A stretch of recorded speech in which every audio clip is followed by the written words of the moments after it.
क्या बात है! सर जैसे कि आप अभी मेंशन कर रहे थे बिज़नेस के बारे में, तो मैं थोड़ा-सा मेडिकल के अलावा भी मैं बिज़नेस पर्सपेक्टिव से आपसे जानना चाहूँगा। Being you are into a family business, you are the head of the family, so like how do you channelise the task? क्योंकि आप इतने सारे हॉस्पिटल्स, डायग्नोस्टिक सेंटर्स और बहुत कुछ चला रहे हैं, तो like how it all manages? किसी भी बिजनेस को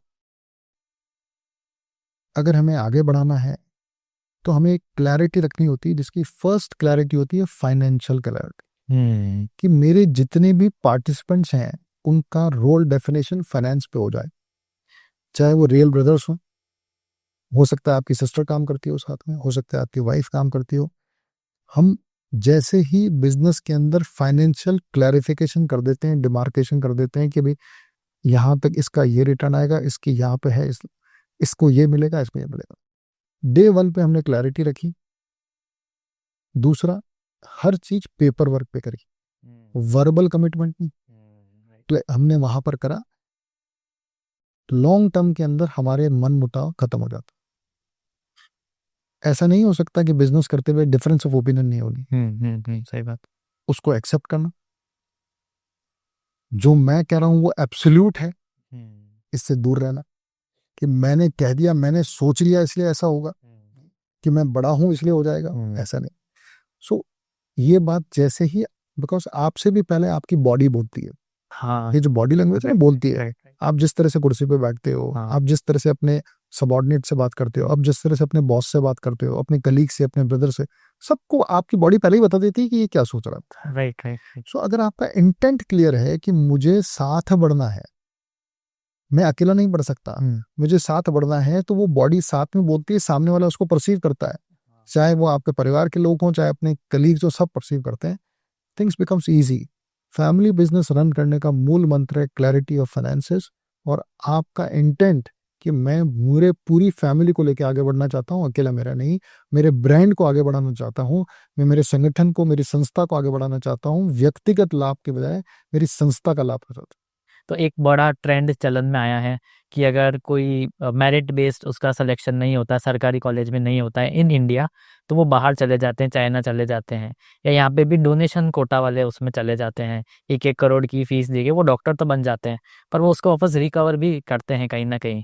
तो आपको क्या लगता है कि जो सरकार वाले जो डॉक्टर्स हैं, जो मेरिट बेस्ड में घुसे हैं, उनकी पे ज़्यादा होनी चाहिए? सो पहली बात तो इस मिथ को और इस मिसकंसेप्शन को दूर करें कि अगर मैं कम फीस दे के आया हूं तो मैं ज्यादा बेहतर डॉक्टर हूं, और ज्यादा फीस दे के आया हूं, मैंने शायद आपने जैसे कहा डोनेशन से या कैपिटेशन से 1 करोड़ रुपए, तो मैं कमजोर डॉक्टर हूं।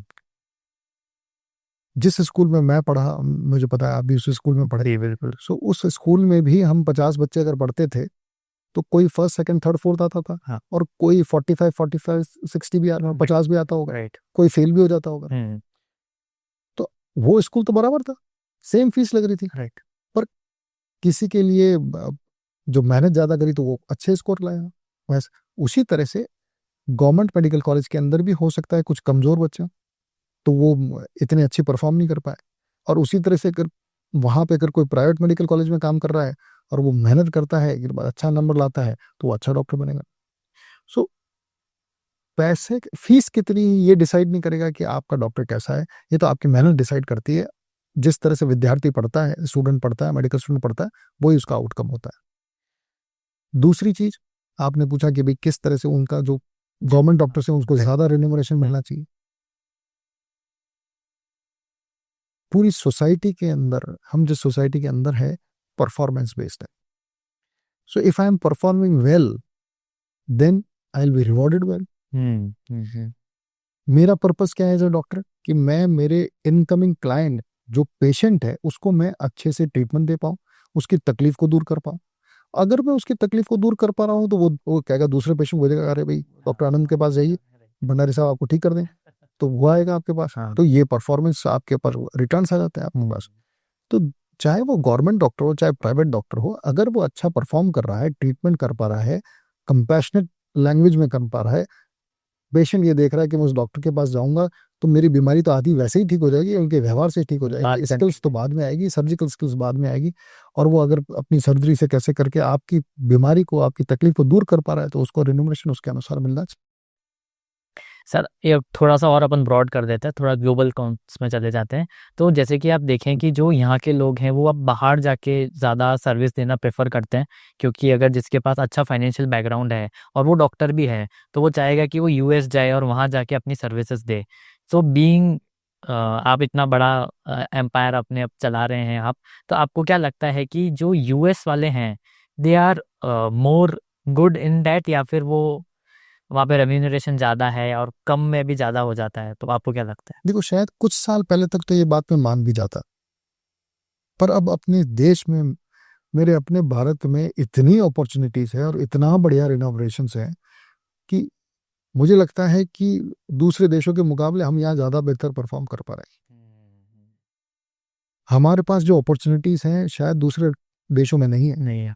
हो सकता है वहाँ की आपकी लाइफ स्टाइल बेटर हो, वहाँ की रोड्स बेटर हो, वहाँ की इलेक्ट्रिसिटी सप्लाईज बेटर हो, वहाँ का ट्रैफिक डिसिप्लिन बेटर हो, वो तो सिविक लेवल पे आ जाएगा। हाँ। पर मेडिकली कल मैं बात करूं तो हमारे पास में आज इंडिया के अंदर, भारत के अंदर सब वो टेक्नोलॉजी है जो दुनिया में अवेलेबल है, और हमारे उदयपुर के अंदर बहुत है, हमारे आसपास जयपुर में, अहमदाबाद में, दिल्ली में, बॉम्बे में, सब जगह यहाँ पर रोबोटिक्स हमारे पास में, एआई हमारे पास में, इक्विपमेंट्स हमारे पास में है, डायग्नोस्टिक्स हमारे पास में, सब चीजें, कैंसर से लेके रिप्लेसमेंट तक, लिवर रिप्लेसमेंट, हार्ट रिप्लेसमेंट, सब आपके आसपास हो रहे हैं।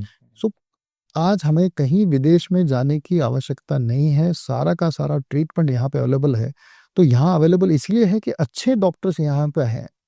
तो अब उन्हीं के अनुसार, जैसे मैंने आपको बताया, काम अच्छा करोगे तो रिवॉर्ड भी अच्छा मिलेगा। हाँ। तो पहले ये जरूर होता था कुछ 10, 15, 20 साल पहले कि भाई वहां पे हमारे जो अपने देश में जो रिन्यूमरेशन मिलता था दूसरे देश के मुकाबले में कम मिलता था, पर अब तो मेरे ख्याल से एट पार या शायद इंडिया में ज्यादा ही होगा।